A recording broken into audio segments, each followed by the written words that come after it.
Scene 2B, take 1. No, is that right? Yeah. Sorry. You want me to do it again? No, you're good. Okay.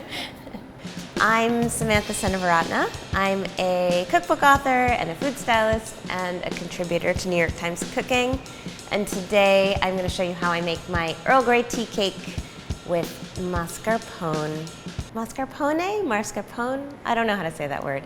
Frosting. It's a really nice butter cake, super easy, with a little bit of chocolate and a little bit of orange zest. It's a special cake with very little effort. So we start with a very easy tea-infused frosting, which is just whipped cream and mascarpone. I gotta find out how to say that word. Is it? I realize I've never said it out loud. Okay. Mascarpone cream. Mascarpone cream. Okay, got it.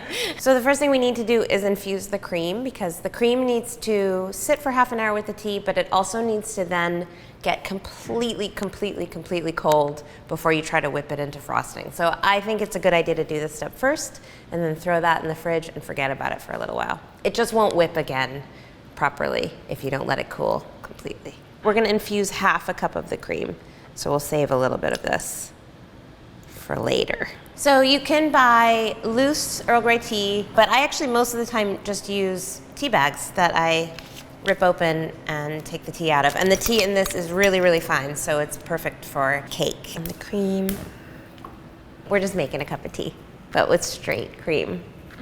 That would be delicious, actually.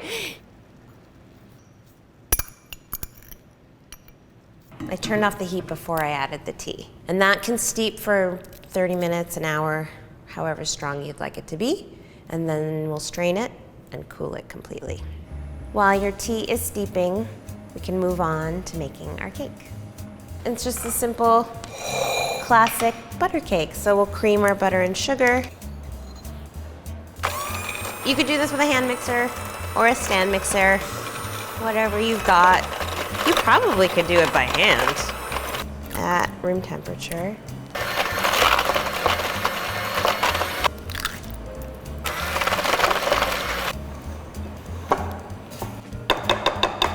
I think Earl Grey tea has bergamot in it, which is a variety of orange in the orange family somewhere. But so it makes perfect sense to put orange and tea together. And I love orange and chocolate.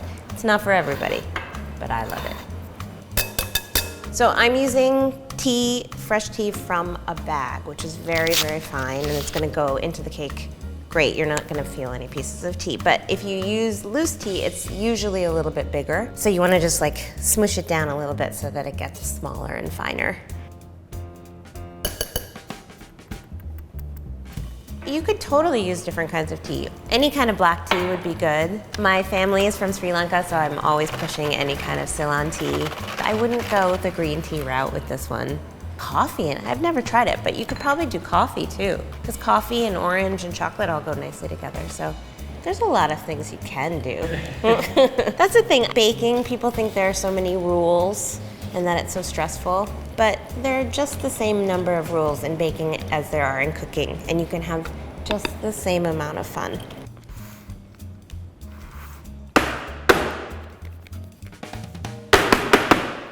So we're gonna bake that at 350. It's just until a toothpick inserted into the center comes out clean. Now we can finish up our cream that we had steeping.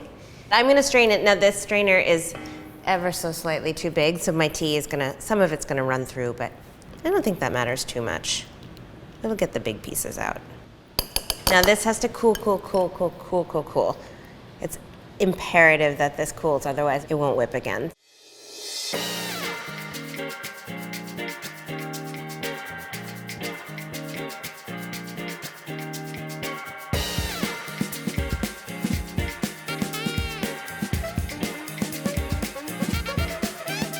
Okay, so my cake is cooling, and now I can finish my frosting. So this is that tea cream that we made earlier. It cooled completely, plus another little bit of cream, our confectioner sugar.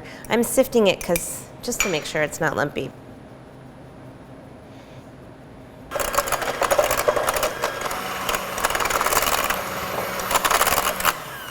Okay, I'm going to stop before it gets really stiff and add my mascarpone.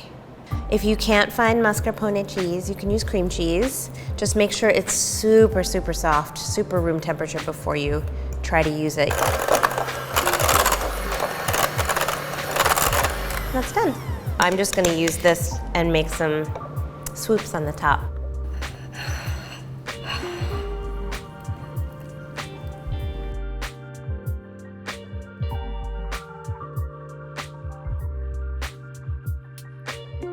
Now I just get to eat it, right? Doesn't it look so cute? It doesn't scream Earl Grey, which is so weird, because when it works with the chocolate and the orange, it kind of combines to make something else. It's a very easy cake, but it's very special, and I hope you try it. Sorry, but the cream, I think the cream is my favorite part. It's so good.